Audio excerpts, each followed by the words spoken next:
बिस्मिल्लाहिर्रहमानिर्रहीम। अस्सलाम वालेकुम नाज़रीन, मेरा नाम सरवत फ़लीम है। नाज़रीन, उम्मीद है आप तमाम लोग खैरियत से होंगे और जो ख़बरें मैं आप लोगों के साथ शेयर करूँगी उनको सुनने के बाद भी आप लोग बखैर आफ़ियत ही रहेंगे। ये फ़ैसला हो गया कि चौथी मरतबा मुल्क के जो वज़ीर आज़म हैं वो मियाँ नवाज़ शरीफ साहब ही बनेंगे।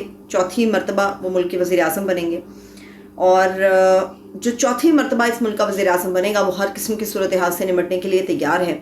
जो उनका चार्टर्ड तैयारा अबू धाबी से या दुबई से मैं कहूँ पाकिस्तान के लिए निकलेगा, उस चार्टर्ड तैयारे में उनके हमरा कौन होगा और क्यों होगा ये मैं आपके साथ शेयर करूँगी।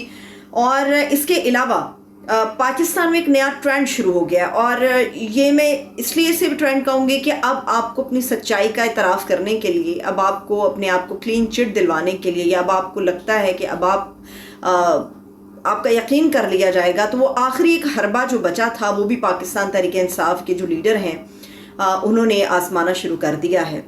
और ऐसा लगता है कि अब खामोश नहीं रहा जाएगा। अब ऐसा लगता है कि एक मुज़ाहमत का एक अगला सियासी दौर शुरू हो रहा है और उसकी मिसालें अब हमारे सामने आहिस्ता आहिस्ता रोज़ाना की बुनियाद पर आ रही हैं। एक बड़ा अहम सर्वे हुआ है और वो सर्वे कितना हकीकी है और कितना वो खौफनाक है मुखालिफिन के लिए, ये मैं आप लोगों के साथ शेयर करूंगी। मगर सबसे पहले ये कि ये जो नवाज शरीफ साहब के बारे में कहा जा रहा है कि जो 21 अक्टूबर को आएंगे, बिल्कुल बजा तौर पे आएंगे और वो तकरीबन शाम 6-7 बजे के करीब पाकिस्तान पहुंच जाएंगे। लेकिन एक और अहम बात यह है कि नवाज शरीफ साहब के साथ पाकिस्तान आएगा कौन। लंदन से एक सहाफ़ियों का जत्था है जो अबू धाबी पहुँचेगा, UAE पहुँचेगा, और पाकिस्तान से भी रिपोर्टर्स और सहाफ़ियों का एक जत्था है जो UAE जाएगा और वहाँ से ये दोनों जत्थे मिलके मियाँ नवाज शरीफ साहब के साथ चार्टर्ड तैयारे में पाकिस्तान आएंगे। अब पाकिस्तान आने की सूरत में मंजरकशी क्या है। पाकिस्तान नवाज शरीफ साहब आएंगे तो जो अभी तक की सूरत हाल है, अगर उन्हें ज़मानत नहीं मिलती तो फिर उनकी गिरफ्तारी पक्की है। राना सनाउल्लाह साहब ने कहा कि जी हम हर सूरत हाल के लिए तैयार हैं, अगर उनको ज़मानत नहीं मिलती तो भी तैयार है, ज़मानत मिल जाती है तो भी हम तैयार हैं। अब जो लंदन से सहाफ़ियों को साथ लेकर आ रहे हैं, ये लंदन से आने वाले सहाफ़ी नवाज शरीफ साहब के साथ सऊदी अरब भी जाएंगे। ये सहाफ़ी जो हैं वो नवाज शरीफ साहब के साथ ग़ालिबन कतर भी जाएंगे और यही वो सहाफ़ी हैं जो नवाज शरीफ साहब के साथ UAE भी पहुंचेंगे, दुबई भी आएंगे और वहाँ से पाकिस्तान आएंगे। ये सारे के सारे सहाफ़ी जो खाना पीना, रहना, रिहाइश और सब चीज़ें हैं अपनी, वो मियाँ नवाज शरीफ साहब के ख़र्चे पर करेंगे। और जो मनपसंद सहाफ़ी यहाँ से जाएंगे UAE और मियाँ साहब के साथ वापस आएंगे, वो भी नून लीग के ख़र्चे पर जाएंगे और नून लीग के ख़र्चे पर ही वापस आएंगे। तो ज़रा सोचिए, एक आदमी जिसका आपने खाया हो, पिया हो, इंजॉय किया हो और मौज मस्ती की हो, तो आप उसके बारे में क्या लिखेंगे। ज़रा सोचिए, अगर नवाज शरीफ साहब की ज़मानत नहीं होती, हालांकि उनकी लीगल टीम तैयार है कि ज़मानत हो जाएगी, नवाज शरीफ साहब की ज़मानत नहीं होती, एयरपोर्ट से उन्हें अरेस्ट कर लिया जाता है, तो ऐसी सूरत में बैनुल अक़वामी मीडिया या लंदन के वो सहाफ़ी क्या रिपोर्ट करेंगे।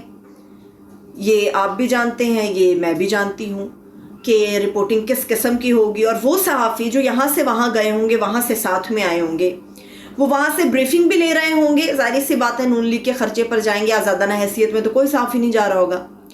नून लीग के खर्चे पर जाएंगे, वहाँ से ब्रीफिंग लेंगे, गिरफ्तारी की सूरत में फिर वही रिपोर्टिंग होगी। और ये कान बात तब खड़े करती है कि मियाँ नवाज शरीफ साहब अपने ऑफिस के आखिरी दिन में ये बात करते हैं कि सहाफ़ी जो है, सहाफ़त का असूल ये है कि आप जो भी सच है उसको लिख दीजिए। फिर सहाफ़ियों के जत्थे भी जा रहे हैं और उनके हमरा वो एयरपोर्ट पे लैंड करेंगे 21 अक्टूबर को। तो इसका मतलब ये है कि ना सिर्फ पाकिस्तानी मीडिया बल्कि इंटरनेशनल मीडिया में, लंदन में भी मनपसंद रिपोर्टिंग कराई जाएगी और ये पहले से पूरा ग्राउंड जो है वो तैयार कर लिया गया है। ये जो चौथी मरतबा वज़ीर आज़म बनने की बात है, ये कोई यकीन दहानी नहीं हुई है, ये ख्वाजा आसिफ साहब का दावा है।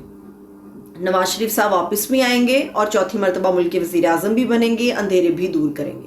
और दूसरी तरफ राना सनाउल्लाह साहब जो है वो 50-50 खेल रहे हैं। अब एक तरफ वो कहते हैं कि जो हमारी लीगल टीम पूरी तैयार है, नवाज शरीफ साहब की ज़मानत हो जाएगी, मगर साथ वो ये भी कहते हैं कि इन केस अगर ज़मानत नहीं होती तो पूरी नून लीग इसके लिए भी तैयार है।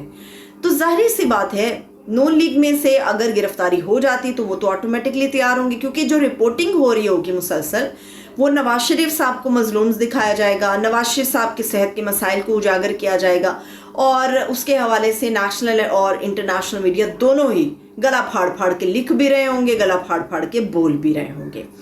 बुरी खबरें और भी बहुत सी हैं। उन बुरी खबरों की तरफ बढ़ने से पहले एक अच्छी खबर आपको बता दूं। पहले भी ये मैंने बात की थी और अल्हम्दुलिल्लाह वो पूरी सच भी साबित हुई। अभी ये कहा जा रहा है कि पेट्रोल के हवाले से बहुत बड़ी खुशखबरी है जो आवाम को मिलने वाली है। ये खुशखबरी के जो एक्सपेक्टेशंस हैं वो फ़ी लीटर 32 रुपये कहा जा रहा है कि पेट्रोल कम होगा और ओगरा ये समरी भेजेगा। अब 32 में से 25 रुपये भी फ़ी लीटर कम हो जाता है तो आवाम के लिए यकीनी तौर पे बहुत बड़ा रिलीफ होगा। ये एक अच्छी खुशी की खबर है। मगर पाकिस्तान के हालात संगीन हैं और अब देखना ये है कि ये जो सोचा जा रहा था या समझा जा रहा था कि PTI लीडर जो उनके चेयरमैन हैं, उनके चेयरमैन का मुतबादिल मियां नवाज शरीफ साहब हो सकते हैं, तो लग तो ऐसा नहीं रहा क्योंकि आवाम ना तो इस्तकबाल के लिए तैयार है, ना उतनी पुरजोश है कि 21 अक्टूबर को नवाज शरीफ साहब वापस आ रहे हैं। अब देखना ये है कि जो टास्क दिया गया है लोगों को, होंडा 125 के बाद उम्रे का टिकट, शायद पार्टी का टिकट भी कहा गया था, वो मीनार पाकिस्तान पे कुरानंदाजी हो पाएगी या नहीं हो पाएगी, क्योंकि ये सब कुछ डिपेंड करता है अवाम की तादाद के ऊपर। मुझे इजाज़त दें, अपना ख्याल रखिए। खुदा हाफिज़।